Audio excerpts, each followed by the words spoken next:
Friends, मेरे channel में आपका बहुत बहुत स्वागत है। आज मैं एक कटोरी चावल के आटे से बहुत ही टेस्टी सी रेसिपी बनाने वाली हूँ, जिससे आप भगवान को प्रसाद के रूप में भी चढ़ा सकते हैं। तो चलिए बनाना शुरू करते हैं। इसे बनाने के लिए मैं यहाँ पर एक कटोरी चावल का आटा ली हूँ। इसे हमने चावल को धोकर धूप में सुखाकर इसे मशीन में पिसवाया है। सबसे पहले हम स्टफिंग की तैयारी कर लेंगे। इसके लिए हम कढ़ाई में डालेंगे आधा चम्मच देसी घी। अब हम घी को मेल्ट होने देंगे। घी हमारा मेल्ट हो चुका है। अब यहीं पर डालेंगे एक कटोरी कच्चा नारियल। हमने नारियल को कद्दूकस कर लिया है। अब हम इसे 1 मिनट के लिए भून लेंगे। इसे हमें ज्यादा नहीं भूनना है। अब यहीं पर डालेंगे गुड़। गुड़ को हमने कद्दूकस करके लिया है ताकि गुड़ हमारा जल्दी से मेल्ट हो जाए। अब हम गुड़ को नारियल में मिक्स कर लेंगे। यहाँ पर हमें गैस का फ्लेम लो रखना है। लो फ्लेम पर इसे हमें पकाना है। गुड़ हमारा मेल्ट हो चुका है। इसे हमें ज्यादा नहीं पकाना है, नहीं तो हमारी स्टफिंग जो है वो हार्ड हो जाएगी। अब हम यहीं पर डालेंगे इलायची पाउडर। यहाँ पर हमने एक इलायची को कूट लिया है। अब इसे हम नारियल में अच्छी तरह से मिक्स कर लेंगे। इलायची डालने से बहुत अच्छा फ्लेवर आएगा इसमें। स्टफिंग हमारी बनकर तैयार हो चुकी है। अब हम गैस को बंद कर देंगे। इसे हमें ज्यादा नहीं पकाना है। अब इसे हम एक प्लेट में निकाल लेंगे। गैस पर हमने एक नॉनस्टिक कढ़ाई रख दी है। अब उसमें डालेंगे 1 कटोरी पानी।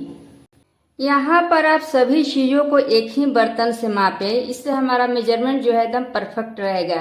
अगर आप गिलास से माप रहे हैं तो गिलास से मापे, अगर कटोरी से आप माप रहे हैं तो कटोरी से ही मापे।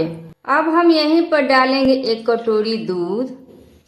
और आप इसे सिर्फ पानी से भी बना सकते हैं, किंतु दूध से बनाएंगे तो इसका जो टेस्ट है वो काफी बढ़ जाएगा। अब हम दूध में उबाल आने देंगे।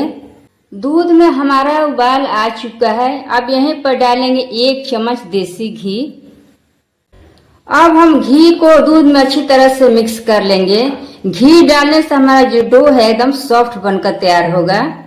घी को हमने दूध में अच्छी तरह से मिक्स कर लिया है। अब यहीं पर डालेंगे 1 कटोरी चावल का आटा।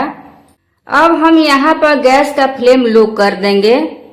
अब हम आटे को थोड़ा थोड़ा करके दूध में डालते जाएंगे और इसे मिक्स करते जाएंगे। एक बार में हमें नहीं डालना है, नहीं तो गुठलियां पड़ जाएगी। इस तरह से थोड़ा थोड़ा करके आप डालते जाएं और इसे मिक्स करते जाएं। यहाँ पर हमें गैस का फ्लेम लो ही रखना है और आटे को अच्छी तरह से हमें दूध में मिक्स कर लेना है। इसे आप लगातार चलाते रहें। आटा जो है दूध को पूरी तरह से सोख लिया है। अब हम गैस को बंद कर देंगे। अब हम आटे को 10 मिनट के लिए ढक कर रेस्ट पर रख देंगे। इससे हमारा आटा जो है अपनी स्टीम में पक जाएगा। 10 मिनट हमारे हो चुके हैं। अब हम आटे को चेक कर ले रहे हैं। आटा हमारा काफी सॉफ्ट हो चुका है। अब इसे एक थाली में हम निकाल लेंगे। आटे को हमने एक थाली में निकाल लिया है। अब इससे हम मसलेंगे।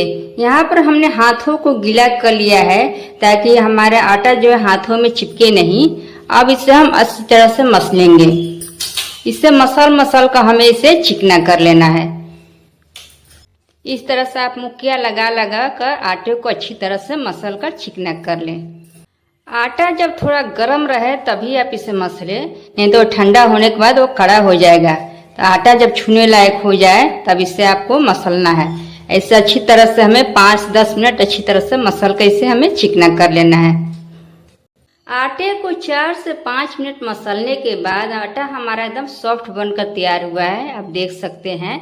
अगर आपको लगे कि आपका आटा थोड़ा ड्राई है तो थोड़ा थोड़ा पानी का छींटा मारकर आप इसे गूंथ ले, पर इसमें हमें पानी डालने की जरूरत बिल्कुल नहीं पड़ी।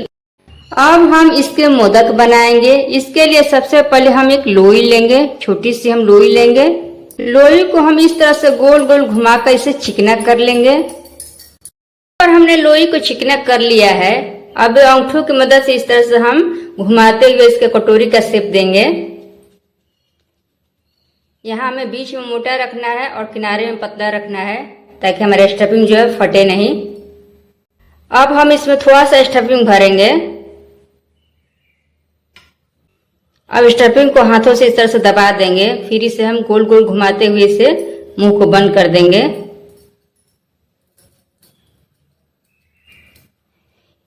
इस तरह से घुमाते हुए हमें मुंह को बंद कर देना है।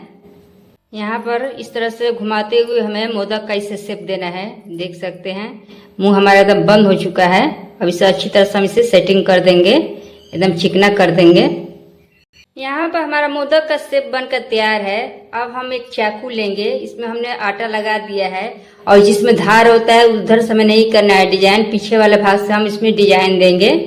इस तरह से हमें इसे हल्का दबाना है।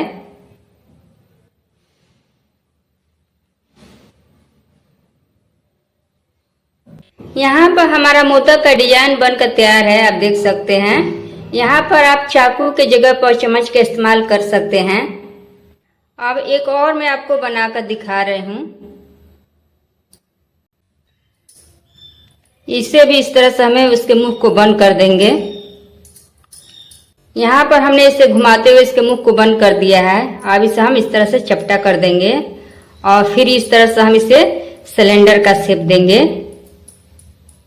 दूसरा मोदक भी हमारा बनकर तैयार हो गया है। अब हम एक यहाँ पर चम्मच लिए हैं और चम्मच के पीछे वाला भाग से इसे हम डिजाइन देंगे। इस तरह से हमें हल्का दबाना है, ज्यादा नहीं। इस तरह से हमें दबाते हुए इसे डिजाइन देना है। यहाँ पर हमारा दूसरा मोदक भी बनकर तैयार हो गया है। इसी तरह से हम सारे मोदक बनाकर तैयार कर लेंगे। यहाँ पर हमने सभी मोदक को बनाकर तैयार कर लिया है। गैस पर हमने भगोने में पानी गर्म होने के लिए रख दिया था। पानी हमारा गर्म हो चुका है। अब इसके ऊपर हम एक छन्नी को रखेंगे। अब हम छन्नी के ऊपर एक एक करके मोदक को रखते जाएंगे।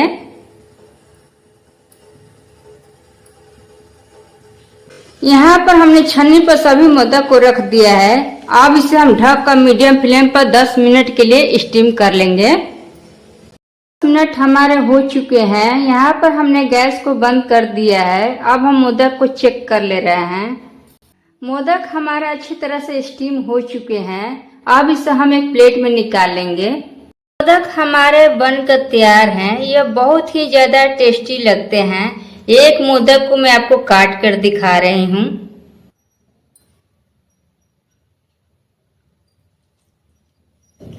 ये देखिए स्टफिंग काफी भरी हुई है।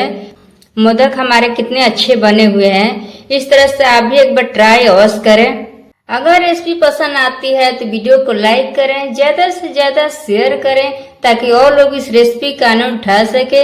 मिलती हूँ नेक्स्ट वीडियो में एक नई रेसिपी के साथ। तब तक आप देखते रहे मीना की रसोई।